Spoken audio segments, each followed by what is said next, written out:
In our commitment to be in respectful and right relationship with the descendants of this area's indigenous people, we place a small basket of black oak acorns on our altar each week.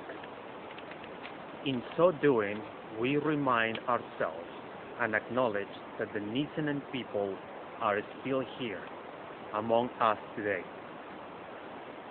Though nearly invisible, that we are on Nisenan land that was never ceded, and that the original tribal families have yet to recover from the near genocide of their people.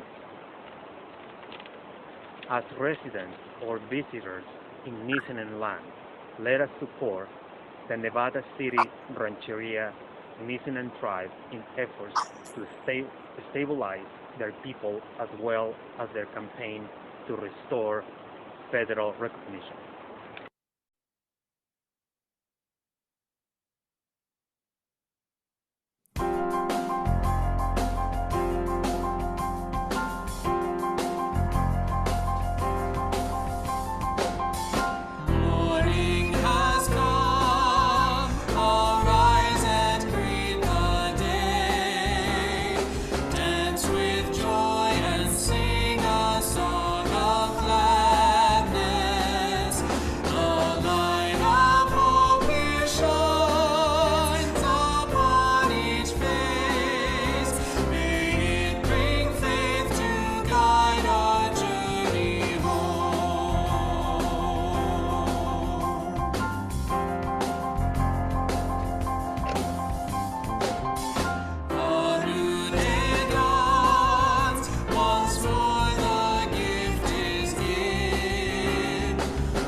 Good morning, and welcome to the Unitarian Universalist Community of the Mountain.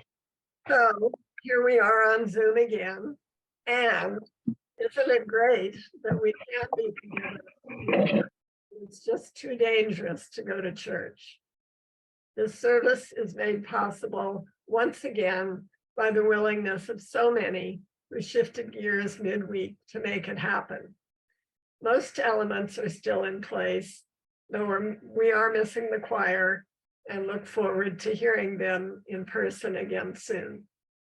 I'm Cheryl Morris, serving as your worship associate, along with Gail Johnson-Vaughn, and we are so happy to welcome Karyn Packard as our worship leader this morning. Many of you remember Karyn, who has embarked on a whole new chapter of her life since she left us. Talk about bravery and vulnerability. Yes, vulnerability is what we're going to be exploring during the month of March. It's another of those subjects that almost seems too large to condense into our Sunday mornings.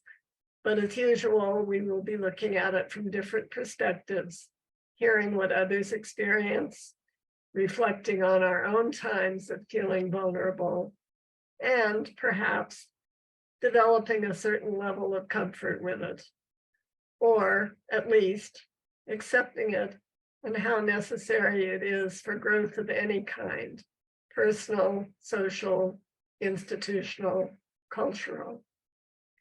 You may have noticed that we're experimenting with moving things around in the order of service. We're not doing it randomly or changing for the sake of change, but trying to find what makes sense for each service and helps it to flow and maintain a certain mood and focus throughout. Most of the elements will be there, but perhaps not in the same order each week. Whether you're a first-timer, a long-term member, or somewhere in between, you are so welcome. And if you just stumbled across us online, you're especially welcome. Any feelings of vulnerability you may carry, we hope they can be eased this morning. Whatever your heritage, identifications, age, economic status, physical or mental abilities, or anything else that leaves you feeling vulnerable, you are welcome here. I am so glad you're with us today. And now, here are some things that you might want to get involved with. And of course, you can always look at the website for more information. Postcarding for the special Wisconsin Supreme Court election, representing, cast and call, yes, be a delegate at the General Assembly, talk with Renee if you're interested in that. Bending the arc towards racial justice is planning a retreat on Saturday, March 11th. And we also have a new Scrabble club, also hoping to meet probably on Saturday, March 11th. And moving right along into the people to thank for putting this service on this morning. Of course, Karyn, our leader and very welcome guest. We wish you were here in person. Gail and I are your worship associates. The readers, Eduardo Hernandez, Carol Ritchie, Renee, musicians, the Shards Choir, which you will enjoy. Toby did a marvelous job of putting music into the service this morning, and we also get to hear Jordan's voice again. Production crew, George Dunstan, and I have to add, of course, Gail Johnson Bob, our Zoom host Bob, our chat host Pam, and the lay pastoral care team representative Carol Ritchie. Many, many thank yous to all of you. Oh, and the staff, yes. The Reverend Janet Ani, our Carol and Mary, who do the slides and do such a wonderful, beautiful job on the slides. Once again, Toby, Siobhan, who is missing in action this morning, and we send her our love. And Kids Connection teacher, not operating this morning, but Aiden McCarthy. So many thanks to the staff.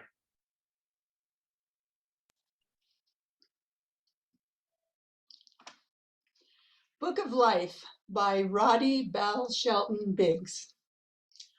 Open the Book of Life. What do you see as you flip through the pages, soaking it all up? Where is the joy, the pain, the hope, the loss, the love? Now close it tight. Place your hand over your heart and pause. Then open the Book of Life again. Pause once more. Remember, beloved, be vulnerable and begin again in love. Come, let us worship together. I'm going to light my home chalice now. And for those of you that are able, I invite you to do the same.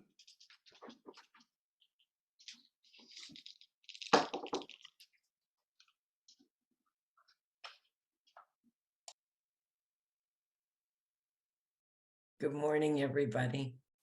I too am saddened by the fact that I'm not there with you in person, but I'm so pleased to know that we're connected in this special way that we learned during the pandemic, and which now blesses us in a whole different environment. This morning, I've chosen from various people things to share with you. This is opening words that are just a piece of a song called Anthem by Leonard Cohen. And Bob and I had the opportunity in Wellington, New Zealand, to hear his last concert. And he has a special gift, had a special gift. These words from Anthem that will open up our service together. Ring the bells that still can ring. Forget the perfect offering. There's a crack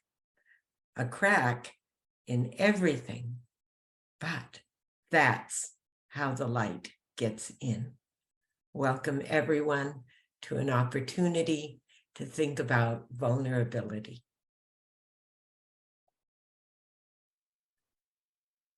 I want to tell you a story. And if you were able to see the,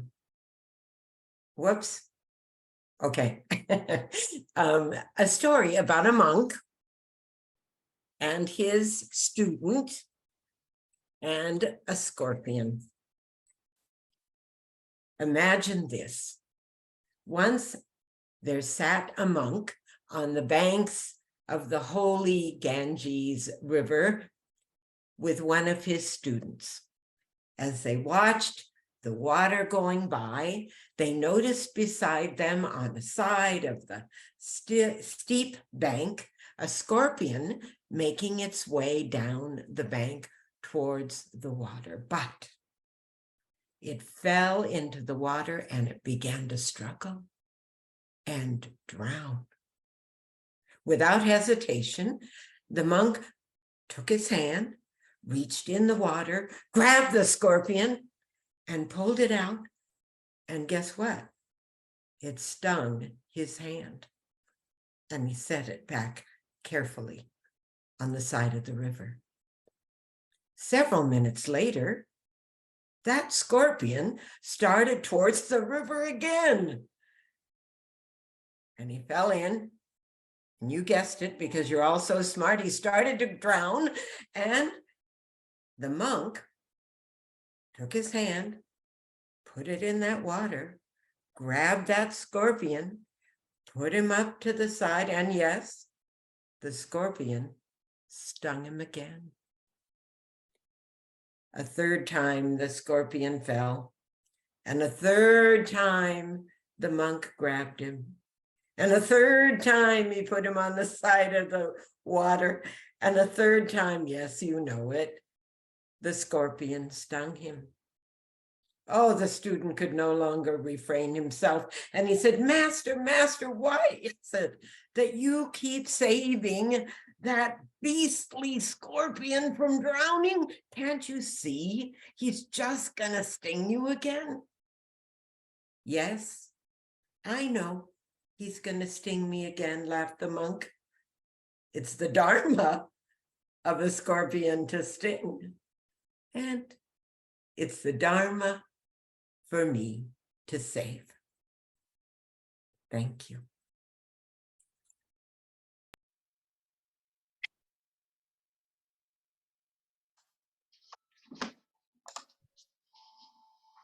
Our community is where we come to find connection. Our community is where we can be vulnerable. Our community is where we can share our joys and have them amplified, or share our sorrows and have them lessened. We take this time in the service to reflect on the joys that are lifting our hearts and the sorrows that are burdening our spirits. We also take this time to acknowledge the mutual support of our community. To be in community means to be part of each other's stories. In joy and sorrow, we do not walk alone. If you wish to share what is in your spirit or what tells your story, you may type into the chat now.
Special love to Siobhan today, who's at home with COVID.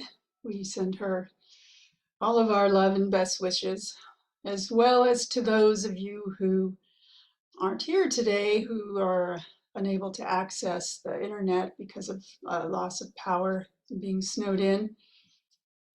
Our hearts are with you, and we wish everyone could be here with us today, but know that circumstances don't allow that right now. And especially grateful to hear Toby's wonderful music. For all that was named and for all that was held in silence, you do not walk alone. You are loved and cared for here in this community.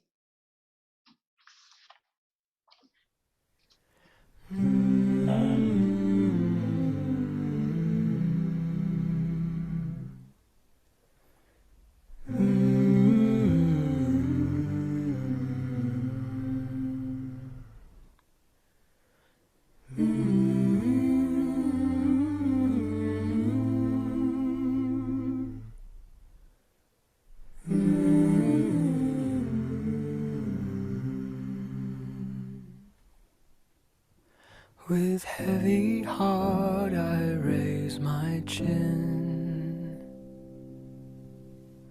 as I see my numbers wearing thin. The sky hangs low, the light burns dim. I know not if I sink or swim. We know not yet what the future brings, but a bird still a bird without its wings. Each day is a curious thing. If I can't take flight, then inside I'll sing. My mind is full, my chest clings tight. Young faces turn to me in fright. With no clear ending now in sight, I'll hold my children close at night. We know not yet what the future brings. The future brings, but a bird still a bird without its wings. Without its wings. Each day is a curious thing. A curious thing. If I can't take flight, then inside I'll sing. Behind closed doors my spirit wanes. Behind closed doors my spirit still the sun shines bright through the window pane. Still the sun shines bright through the window. And my voice rides high though my heart is strained. While my hopes run dry, my strength remains. We know not yet what the future brings, but a bird still a bird without its wings. Each day is a curious thing. If I can't take flight, then inside I'll sing.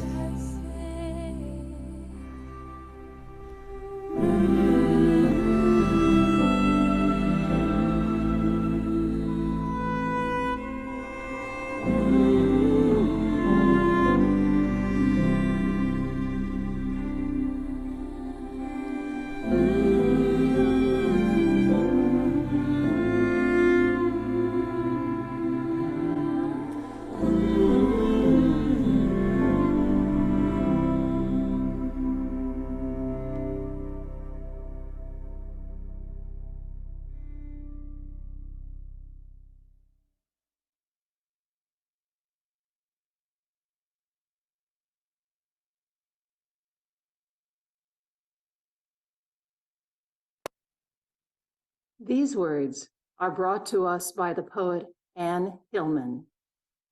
We look with uncertainty beyond the old choices for clear-cut answers to a soft, more permeable aliveness, which at every moment is at the brink of death, for something new is being born in us if we but let it.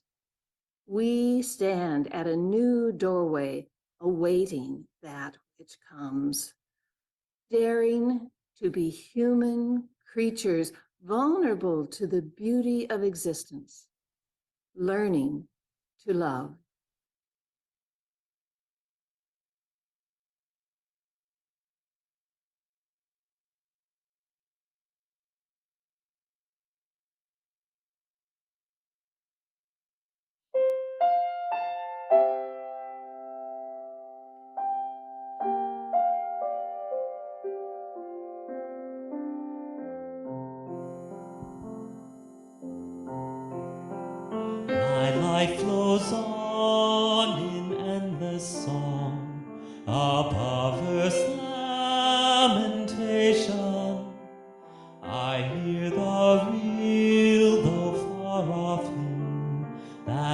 was a new creation.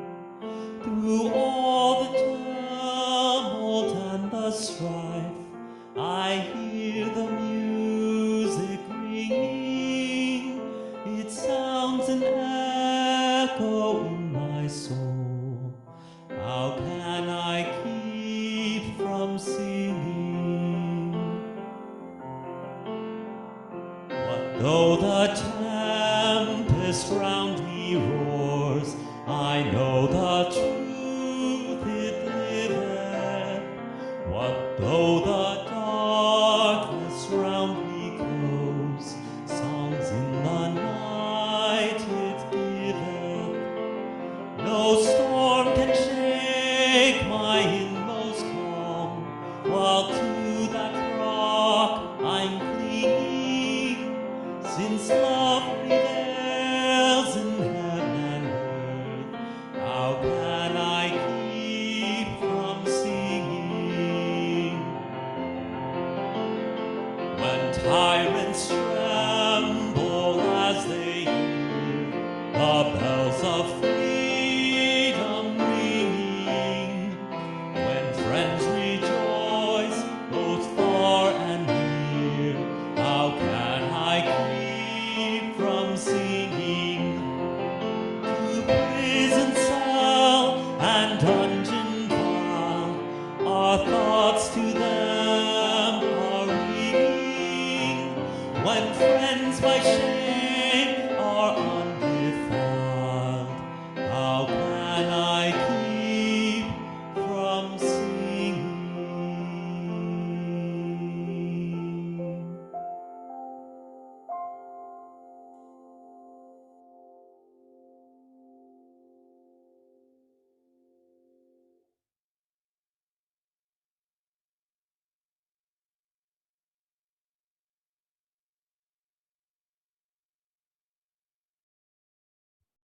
Good morning again. Did you see those scorpions? Stinging again, doing their dharma. But if you'll notice, the two of them together form a heart. It's a hard thing to imagine how it is that vulnerability leads to love. But I'm going to take you on a bit of a journey with me this morning to see if we can get some insights. When Bob and I left Long Beach on our sailboat Real Time, we took with us our marina neighbors, Charlotte and Bob, and they rowed with us from Long Beach down to Cabo San Lucas. Now, they are the kind of sailors who do not get flustered in a crisis, and that proved to be very helpful for us indeed. But my friend Charlotte had a series of comments that she offered at various times that I still find helpful. And it was her definition of a victory. She said there was a victory, yes. And then there was a great victory, yes. And very rarely indeed, there was a total victory. So we had a lot to learn, and it really helped us to see the situations, the experiences that we had through this lens. And I must admit that I thought of her when I tackled this subject, which is very, very challenging for me. I needed her hopefulness, her optimism. When I thought about vulnerability, was more lined up with a pass-fail remark. So I want you to remember that vulnerability is an aspiration, and we take it one step at a time, and each one of those steps, in whichever direction it turns, is, per Charlotte, a victory. A definition of vulnerability, capable of being wounded, uncertainty, risk of emotional exposure. I hate to even think about it. And what about you? I bet that it's not your favorite topic either. So choosing this subject meant that for the last couple of months, I got to think about being vulnerable all the time. Isn't that lucky for me? As I've wrestled with it, I think I've come to the conclusion that it's not easy for anybody, and that helps me because it makes me feel less alone. And I want you to not feel alone this morning. Being vulnerable in my family of origin was not a good idea. And I learned to protect myself in many ways. And it led to the perfection of some coping mechanisms that I've found kind of hard to reverse. I wonder what experiences in your own lives have caused you to make the decision to protect yourself and develop the coping mechanisms that you needed to survive. I'm going to challenge all of us, including myself, that perhaps at this time in our lives, there might be some of those coping mechanisms that we're willing to let go of. And maybe we can begin to evaluate our forays into vulnerability with what Charlotte suggested as victories, great victories, and maybe some even total victories. In Brené Brown's book, Daring Greatly, she calls this process that we're going to start doing together today, shame, the development of shame resilience, a necessary step to move forward with vulnerability. So I've been reading Brené Brown, and I've been listening to Leonard Cohen and reading Buber and reading Anne Hillman. And that's what's put this piece together for me to share with you. Anne Hillman, as you heard Gail read, suggests that we move towards vulnerability with a look of uncertainty. And that feels right to me. There isn't anything certain about daring to be human.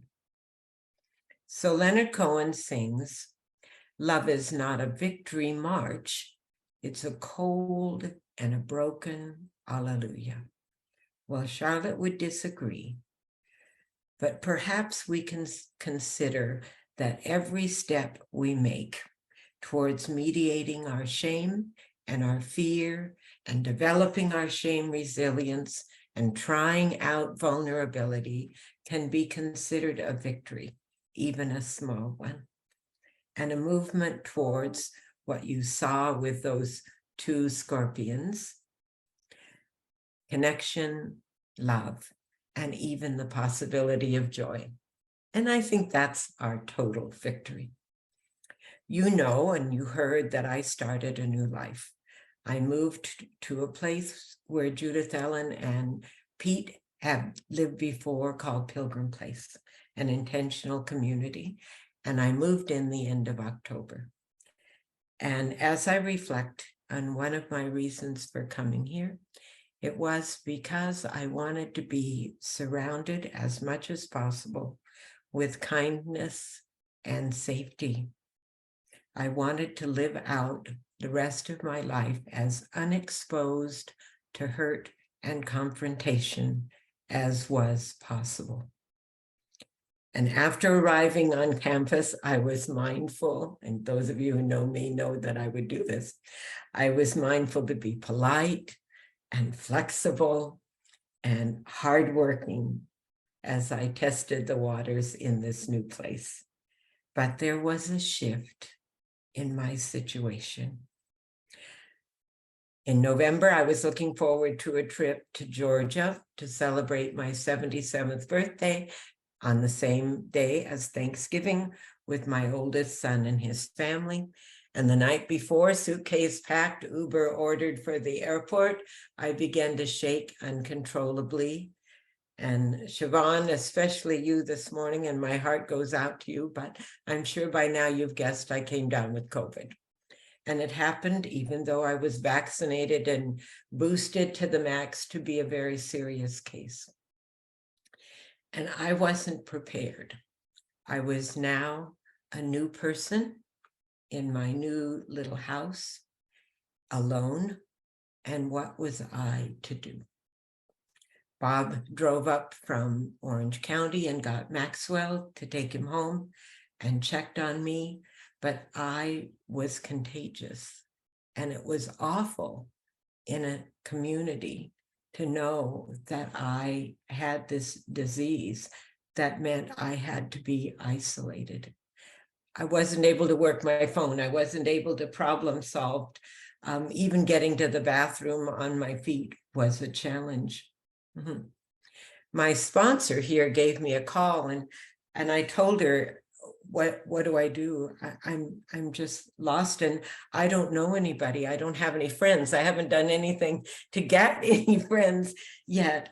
I don't know who to ask for help. And she said, Karyn, here at Pilgrim Place, everyone is your friend, whether they know you or not. You don't have to earn them. You can trust. And then things began to arrive on my front porch. Messages, food, blessings.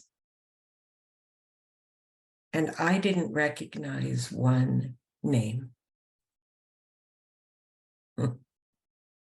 On my birthday, the next day, maybe 20 people arrived outside the French doors of my bedroom and sang me happy birthday. I couldn't get my head off the pillow to respond. And yet again, I recognized not one face. It was a powerful lesson for me in humility and vulnerability.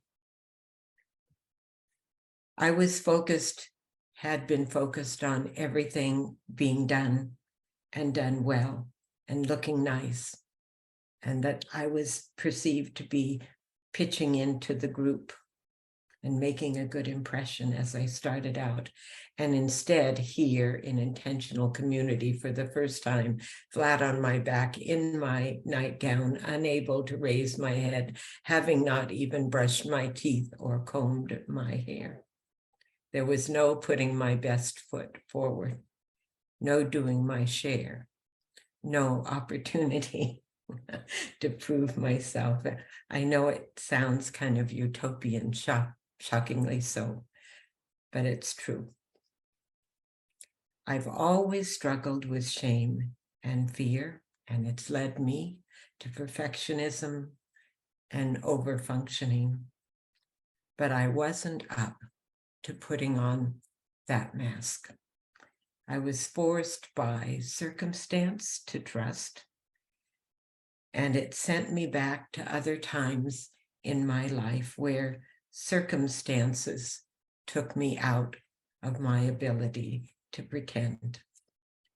And perhaps even those times could have been considered victories, even if they weren't of my own making.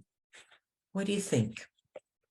You recall some situations in your life where you were surprised by compassion and care?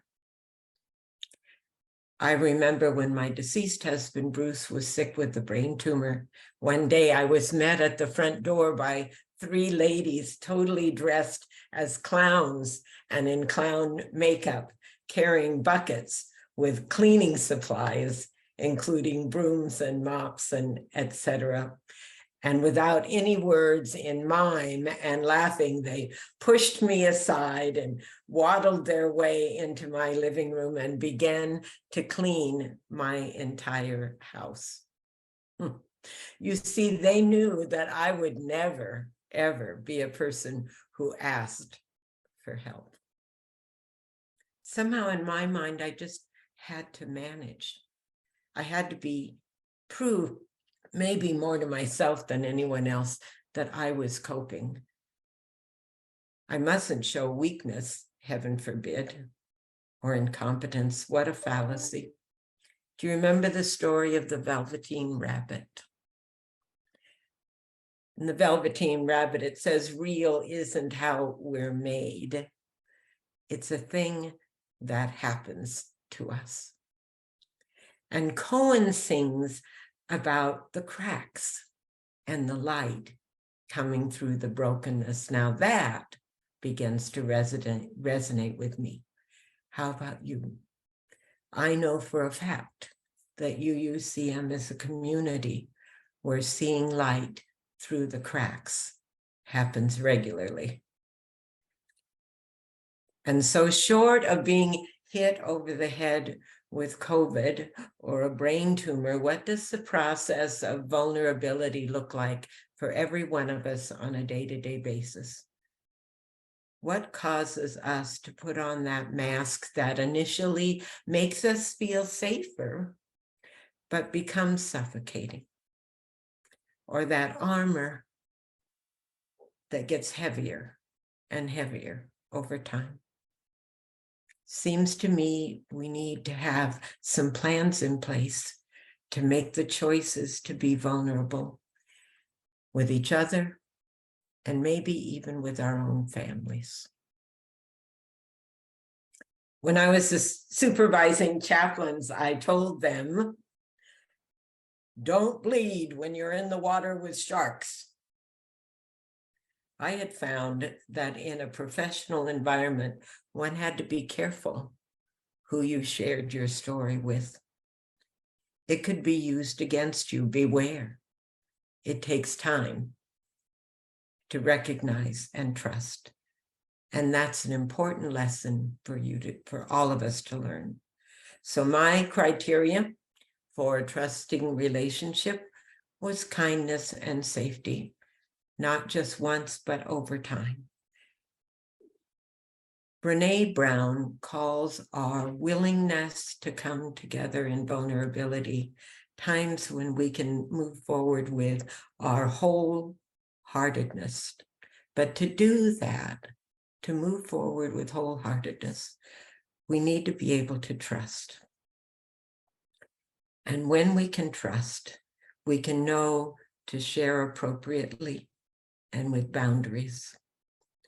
And we can choose to trust with people with whom we've developed relationships that we know can bear the weight of our story with kindness and safety. And the result of that is vulnerability and connection and trust and engagement and love. It takes time, and little by little, we can remove our mask. There's an exercise that I read about used in kindergarten classes to teach people what trust is. And it's a jar, and in the jar we put in marbles. And so the kids were taught, and the teacher went along with it, that every time something kind and helpful and trustworthy occurred, you would put in a marble and build them up in the jar. And also, when something happened that showed a lack of behavior worthy of trust, they took marbles out. And the kids got the idea that there was a relationship, a give and take, where we build trust slowly with trusting behaviors.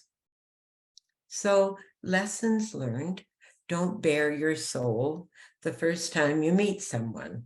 It's a possibility that might be a sign of desperation or woundedness, or maybe even attention seeking. What it isn't is it isn't vulnerability. Vulnerability without boundaries leads to disconnection and distrust and disengagement. And disengagement triggers shame and fear. I know that none of us wants to be blindsided by hurt and those shame threads that lead to anxiety and fear, What we want is connection. A connection that accepts us the way we are, not the way we pretend to be. People who are deserving of our vulnerability accept us. They love us, even especially when we're vulnerable and broken and tattered like the velveteen rabbit. So who do we decide to be vulnerable with? Ask yourself, is there someone that I trust that has mutual empathy and reciprocal sharing? I hope there is. I don't think it takes a lot, but I really believe that we need some. Places where we can risk emotional exposure and being willing to accept even the smallest of our steps forward as a victory. Remember, even trying is a victory. We need to start that process from a position of worthiness, not perfectionism. And I have a mantra that I say to myself, I'm worthy of kindness and safety. You can make up your own mantra that helps you feel worthy and able to try to be vulnerable. Brown's word, wholeheartedness, says that when we're enough, we can move forward in vulnerability with a commitment to connection. Do we see ourselves as enough? Can we bring that wholeheartedness into our encounters? Buber says in his book about dialectic connection that we need to connect as thous, seeing the God in ourselves and in each other, seeing both participants as being known and accepted for who they are. And this is hard, what I'm going to say next. No focus on lack or scarcity or blame for either person. Then and only then can we dare to be human creatures. Can we take a chance on being stung like the monk in the story? Can we stay in the game? What might this vulnerable encounter look like? Maybe even in our own families. Someone told me that the shark abandons its young, but we're connected by life to some of the people in our circle, aren't we? But even with families, we can choose when and how to approach. When Bruce and I, my deceased husband, got married, I already had 2 kids, a 5-year-old and an 8-year-old, Debbie and Jim. Jim didn't see his own dad very much, but he was pretty resistant to having a new stepdad. And it didn't help that the stepdad was a teacher in the school where he went, who was known as being exceptional. And Jim's behaviors in the classroom by the end of the day were reported to Bruce, and by the end of the night were the topic of conversation at the dinner table. It was not good, was it? So we went to see a therapist, and guess what she suggested? She asked Bruce to tell Jim some of his errors, not his successes. Some of the times that he got in trouble, some of the times when he didn't succeed, or when he got caught doing something he shouldn't. We call this normalizing. It's when the parent says to the child, "Me too," and can relate to the child's struggle. we found that the message that worked best in these difficult conversations was not shame and rebuke. It was to let Jim know that he was enough and that he could learn that perfectionism carries its own shame and leads to disconnection, not trust. And we began adding marbles to that jar, building trust in this new family. Childhood experience of shame can change who we are and who we think we are and damage our self-worth. So remember that shame at its core is a fear of disconnection. And those fears make learning to be vulnerable very difficult.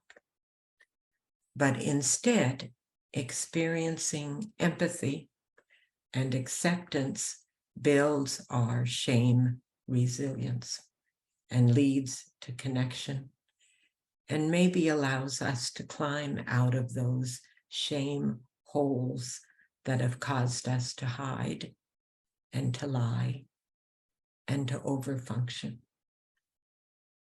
I suggest each of us just keeps trying to add marbles to the jar. We can cultivate love and connection and begin to allow our most vulnerable and powerful selves to be seen, to be heard, to be known. When we honor that spiritual connection that grows out of our vulnerability with trust and respect and kindness and affection. Is it easy? No. But let's be kind to ourselves first. When we accept and value ourselves and develop our shame resilience, each time we venture into vulnerability, let's give ourselves a victory. We deserve it. And so I offer to each of you, my friends, today, this challenge. Make the journey from shame and fear to vulnerability and dare to be human creatures. Amen.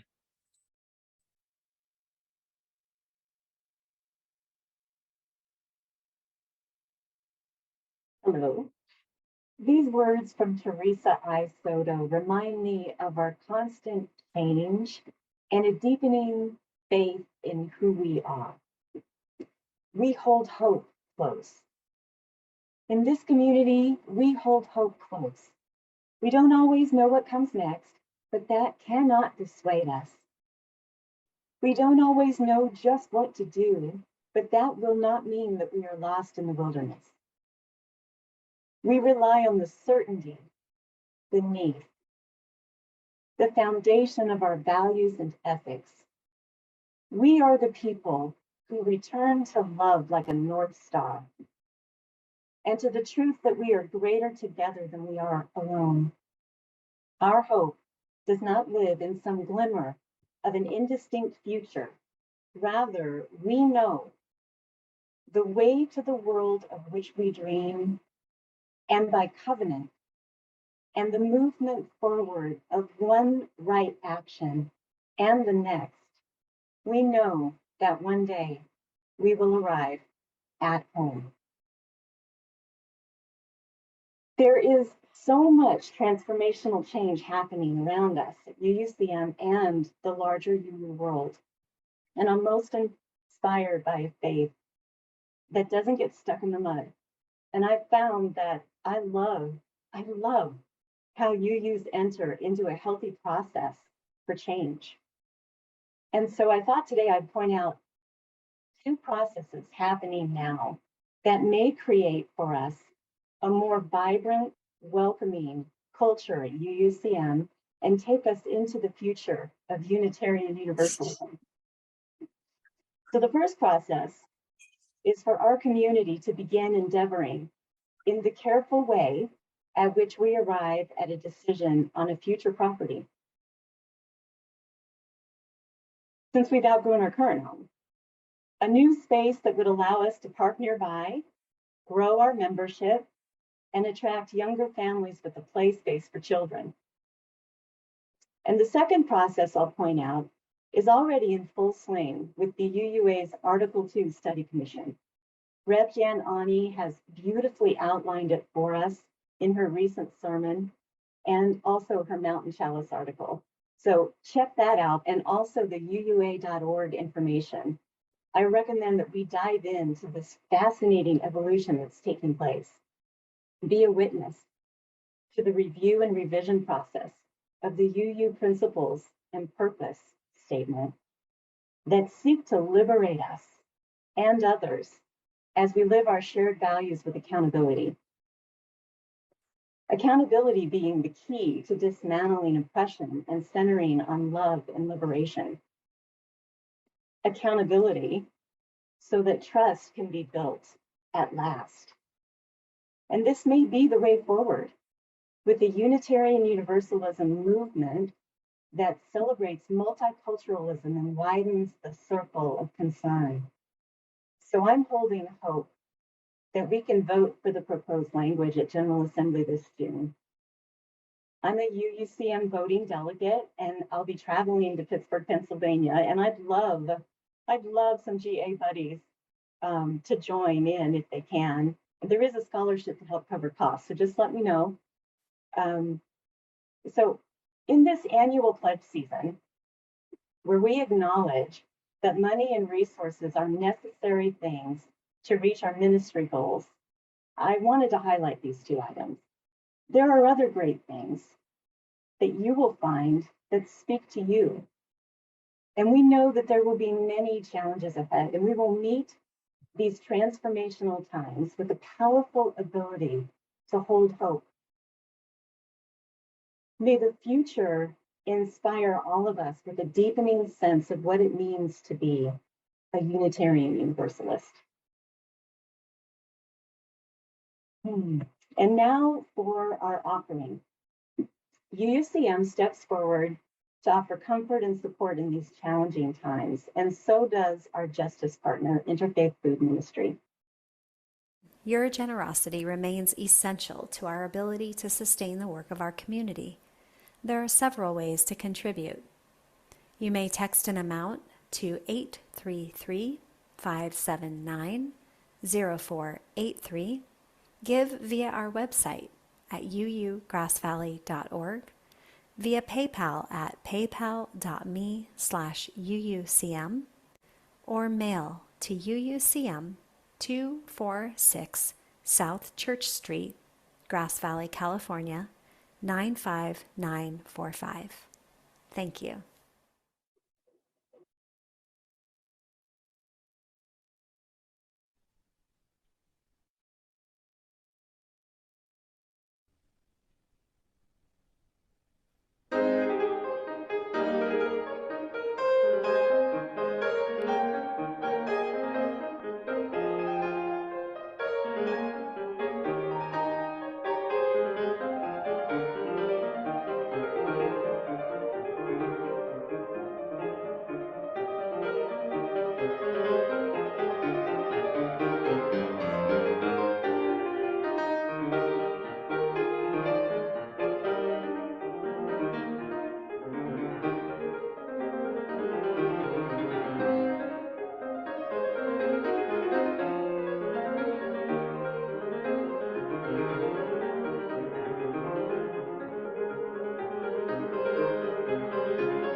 We dedicate these offerings to create a world where everyone has what they need. Thank you.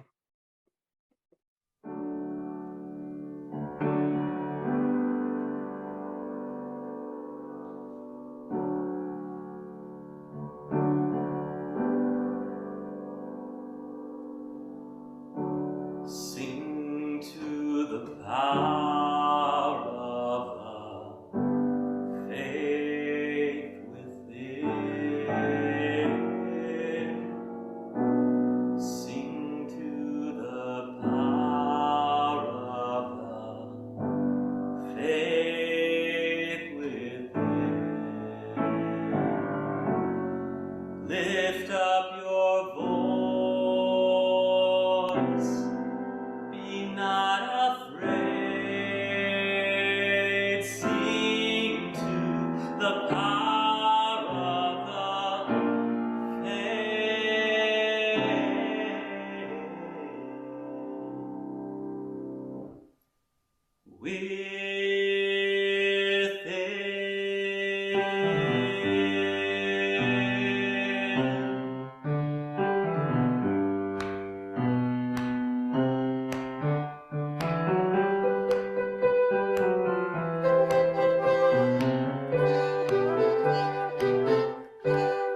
Now let us sing. Sing to the power of the faith within. Now let us sing. Sing to the power of the faith within. Lift up your voice. Be not afraid. Now let us sing to the power of the faith within. Now let us sing. Sing to the power of the hope within. Now let us sing. Sing to the power of the hope within. Lift up your voice. Lift up your voice. Be not afraid. Now let us sing to the power of the hope within. Now let us sing to the power of the love within. Now let us sing to the power of the love within. Lift up your voice. Be not afraid. Now let us sing to the power of the love within. Now let us sing to the power of the joy within. Now let us sing to the power of the joy within. Lift up your voice. Be not afraid. Now let us sing to the power of the joy within. Sing to the power. Sing to the power. Sing to the power. Sing to the power. Sing to the power. Sing to the power. Sing to the power. Sing to the power. Sing to the power. Sing to the power. Sing to the power. Sing to the power. Sing to the power. Sing to the power. Sing to the power. Sing to the power. Sing to the power. Sing to the power. Sing to the power of the hope within. Sing to the power of the love within. Sing to the power of the joy within. Sing to the power of the joy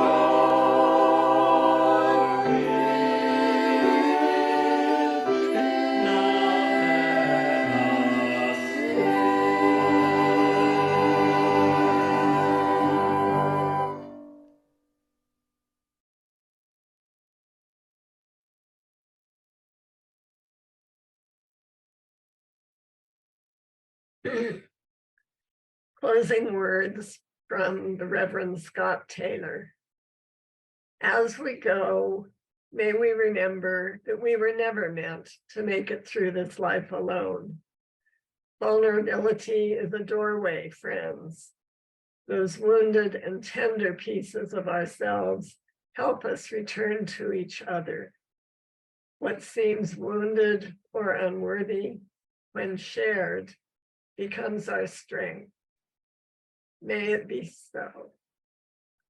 And now, join in the community benediction. Let us carry the flame of peace and love until we meet again. And see you next Sunday, hopefully back in the sanctuary. Being a beginner again with Lindsay Dunkel.